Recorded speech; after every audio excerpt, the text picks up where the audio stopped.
Hi guys, so I wanted to talk with you guys about something important to me. I wanted to talk with you guys about gender fluidity. Now, what is that? How does it affect someone? And how can you help? Well, first off, what it is it's basically someone doesn't display or even identify with all of the markers of their gender, not necessarily with their sex, but with their gender. Now, someone can be born a female or a male and then feel like they want to live their life as a female or male.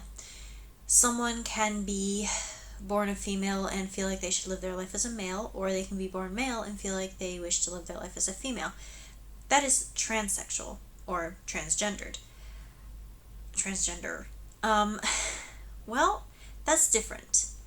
Gender fluid means that you are on a scale, like a sliding scale. It's neither one or the other as far as gender goes. You're kind of both or neither. Agender means that you don't identify as either gender. But with gender fluidity, some days you feel more like a male, some days you feel more like a female. Um, so at any given moment, you have both qualities of a male and female within yourself. How I experience that is some days I feel more like. How to explain this? So, in my country, America, males are expected to speak up in group situations and to come up with the solution in the situations, and females are expected to pose suggestions, not be really assertive, just kind of go with the flow, observe, suggest, and guide. Whereas males are thought to, are supposed to come up with the really good ideas and suggest the answers and all of that. Like, really assertive and domineering, and it's a big sexism problem. But this is kind of what our society kind of defines as male versus female. And females are supposed to wear dresses, males are supposed to wear pants. I kind of do all of that. I kind of do a little bit of everything. I mean, I do everything from feminine hobbies, like I do my own makeup sometimes. I do cooking. I do sewing. I like to read romance novels. Yes, I do. Especially historic romance novels. I'm a sucker for historic romance novels. Anyway, but I also like masculine hobbies like fencing, not putting up fences, but sword fighting. I also know a bit about cars. Not a whole lot, but I do know some. I also like to, yeah, I am more confrontational, less submissive in large groups. That usually irritates people when they expect the woman to be kind of a submissive, quiet, shy type, because I'm not submissive, quiet, or shy. When they argue with me and they expect me to back down because I'm a woman, I don't. I'm sorry, if you're wrong, I'm going to argue with you about why you're wrong, and if you are right and you've made your point, then okay, I'll respect that you've made your point. And I will respect that maybe you were right and I was wrong, but I'm not going to give in as soon as you start arguing with me just because you are a different person than I am. But I'm sorry, I'm not going to do that.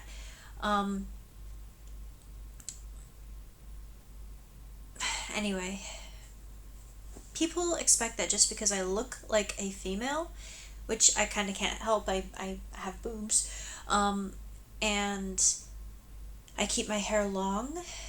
Those are traditionally feminine traits. I kind of can't help that. That because I look like a female, that I will always identify as a female, that is not true. gender fluid people do have days where they do sometimes identify as the opposite gender, or that they identify more with properties of the opposite gender.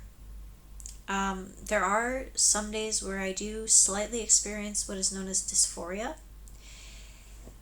Um, Basically, those days I kind of wish I didn't have boobs. They get in the way, they're just lumps of flesh that I'm like, get these things off of me, why are they there? They're in the way.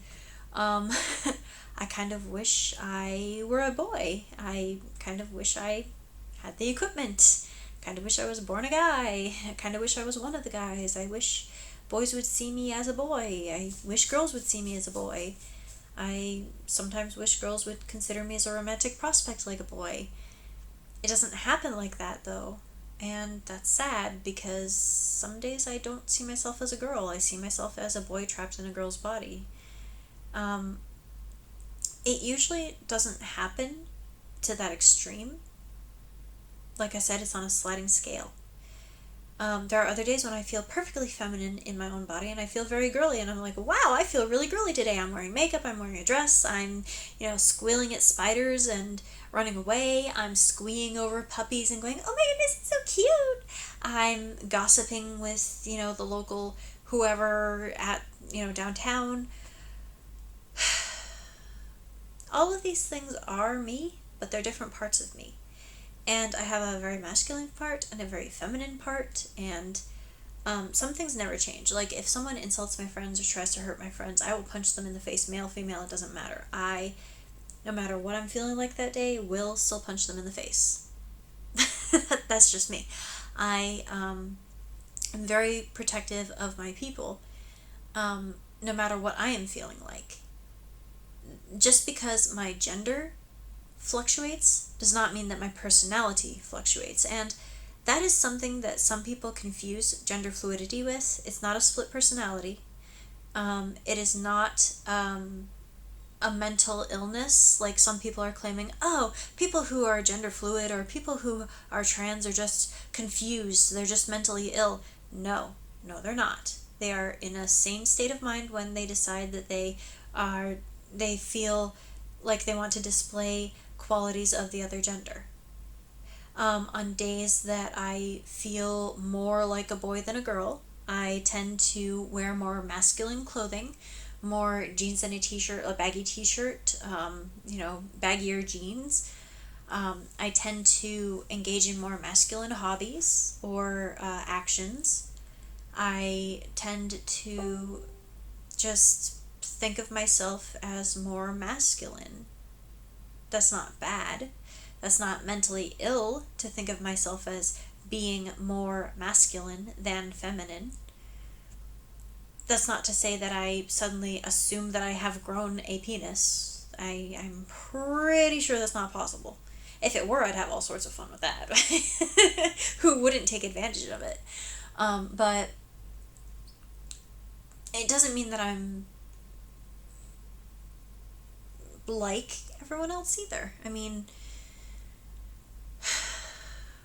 gender fluid people are separate from the normal society everyday people in that they have days when they do feel more like the opposite gender. They are probably more common than people would realize. So if someone says to you that they are gender fluid, please keep that in mind. If you see them acting or feeling like they're different than they normally are that day, please respect that. If they normally wear a lot of makeup and dresses, but then one day they just don't assume that anything is wrong necessarily. Allow them to talk to you if they want to, but they might be everything from depressed, feeling dysphoria, which is kind of, well, that's for a separate post, but Google it. It's important that you know about it, okay? But they could also just be feeling a different vibe that day. And to have people kind of intrude and say, oh, well, you need to wear makeup, you need to put on a dress, you need to be feeling better and more normal, to imply that it's not normal for them to be the other part of who they are is kind of insulting. I mean, that's like telling somebody who has hobbies that involve maybe photography and also drawing that the day they start to take pictures is from photography, oh, that's not normal. You have to get a pen in your hand. You have to start drawing again. You can't do photography. That's not normal. Yeah, it is. They just happen to have different parts of them that you have to accept, or you're not doing them any favors. So that's what gender fluidity is, and that's why it's important. Um, so, yeah, if you know of anyone in your life who is gender fluid, just give them the space to express themselves, whether that is wearing a dress, whether that is wearing, and it's not just the clothing either, it's the mode of speech, the actions. If they are more outgoing one day and more reserved the next, that may be them expressing themselves through mannerisms. If they are more task completing and then more submissive when it comes to task completion, if they are more cutesy versus more aggressive, it's not necessarily a personality change, it might just be a personality expression. Masculine versus feminine. If they are gender fluid, it may very well be a personality expression when it comes to gender, if that makes any sense. So try and understand them and ask them personally what they need from you as a friend. That's how you can be a better friend to someone with gender fluidity. Because it is hard. I mean, I don't really experience dysphoria on the same scale as someone with transgenderism, or yeah, someone who is a transgendered person or transgender person. Um, I don't really have a long stretch of time where I feel discomfort at my own body, like I'm in someone else's body. But I do have my moments where I kind of get frustrated and upset with my own body for being the way it is. But there are other times when I don't. So, I've noticed that a lot lately when I'm swimming in the pool. Like, I'll be like, oh man, I wish I were a boy where I could just wear shorts and this would be so much easier. But that's just me. Dysphoria might pop up at different times for other people. Um, So be aware that people with gender fluidity can still experience dysphoria. They can seem to have personality switches, but it's not necessarily a personality switch. You may just be seeing new parts of their personality that you haven't seen before. And just ask them what they need from you. The answer may surprise you. Thanks for listening.